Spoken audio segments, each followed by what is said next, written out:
Hurmatli farosatsiz, aqlli nodon, ongi past bloger va vaynerlar. Sizlarni nima haqqinglar bor? Odamlarni, voyaga yetmagan shaxslarni, bolalarni aroq ichishga, sigareta chekishga targ'ib qilish va undashga. Kontentlar orqali sigareta va spirtli ichimliklarni yashirin reklama qilishga, bolalarni g'ayriijtimoiy xatti-harakatlarga jalb qilishga kim ruxsat berdi? Odamlarni ma'naviyatiga yomon ta'sir qilishga qanday haqqingiz bor? Bugun qiziq bo'ladi deb sigareta chekib chiqsa, ertaga qiziq bo'ladi deb aroq ichib chiqsa, indinga odamlarni kuldiraman deb pornografik, fahsh narsalarni olib chiqasalar, uje olib chiqyapsizlar. Hurmatli ota-onalar, bolalaringlar bloger va vaynerlarni ko'p kuzatish natijasida ularni kumir, qahramon sifatida qabul qilishadi va ularga o'xshab gapirishni, ularga o'xshab kiyinishni hamda ularga o'xshab sigareta chekib, aroq ichishni boshlashadi. Uzog'i 3-4 yildan keyin alkash va kashanda bo'lib yetishadi. Fahsh kontentlarni, besoqolbozlik, LGBT tashviqotlarini tarqatayotgan blogerlar ham bor. Bunaqa vaynlar bolalarni jinsiy tolerantli qilib qo'yadi. Mana shu vaynda erkak kishi qor qiz kiyimini kiyib olgan va ikkita ichib qotib qolgan erkak kishi erkaklik jinsiy a'zosi bor qor qizni ko'tarib, ishqiy munosabat qilish uchun uyiga olib kirib ketyapti. Shu yerda ham yashirin besoqolbozlik LGBTni targ'ibotini ko'rishimiz mumkin. Shunday vaynlarni ko'rgan bolalar o'ylashni boshlashadi. 3 ta erkak bitta uyda nima qilishi mumkin? Erkak kishini quchoqlashi, erkak kishini o'pishi mumkin ekan. Ayol kishi bilan esa ayol kishi bo'lishi mumkin ekan degan fikr uyg'onadi. Bunday fikrning uyg'onishi bolalarning jinsiy tolerantli bo'lib qolayotganligini bildiradi.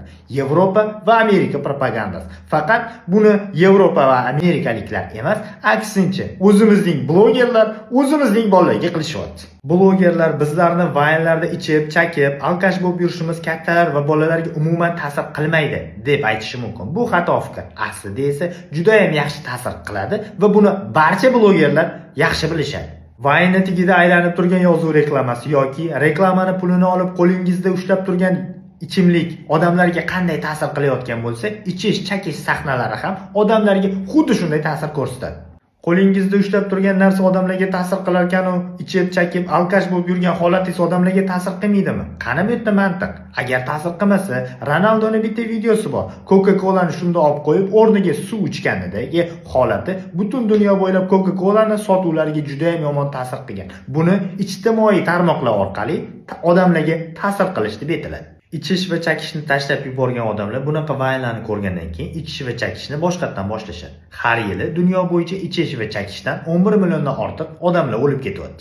Hurmatli ota-onalar, kelajakda bolalaringlar ichmasligini, chakmasligini va jinsiy orientatsiyasi buzilib ketishini xohlamasanglar, bunaqa vaynlarni ko'rsatmanglar va o'zingizlar ham ko'rmanglar. O'zbekiston Respublikasi Ma'muriy javobgarlik kodeksi 187-188-moddalarida voyaga yetmagan shaxslarni, bolalarni g'ayriijtimoiy xatti-harakatlarga jalb qilish taqiqlanishi haqida ma'lumot berib o'tilgan. Bularga spirtli ichimliklarni ichish, sigareta chekishga targ'ib qilish mumkin emasligi aytib o'tilgan.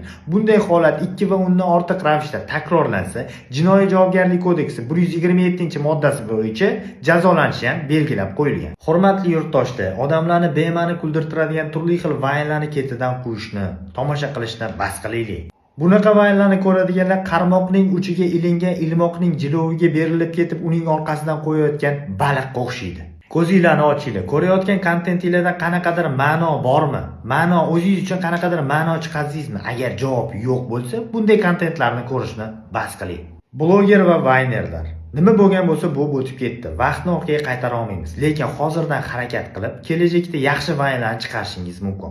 Odamlarni yaxshi tomonga o'zgartiradigan, ma'nosi bor, bolalarning sog'lig'iga yaxshi ta'sir ko'rsatadigan, yomon illatlardan himoya qiladigan, ichish va chakishni targ'ib qilmaydigan vaynlarni chiqarishingiz mumkin. Shunaqa vaynlarni chiqarsanglar, bunday vaynlarni ko'rib qolsangiz, hech qachon negativ yozmang. Yaxshisi atpiska bo'ling va uchta nuqtani bosasiz. Undan keyin pожалуйстаga bosib kirib, nega shikoyat qilayotganingizni tanlaysiz. Masalan, нежелательный kontakt va spam berib chiqib ketasiz yoki o'zingizga kerakli bo'lgan punktni tanlab olishingiz ham mumkin.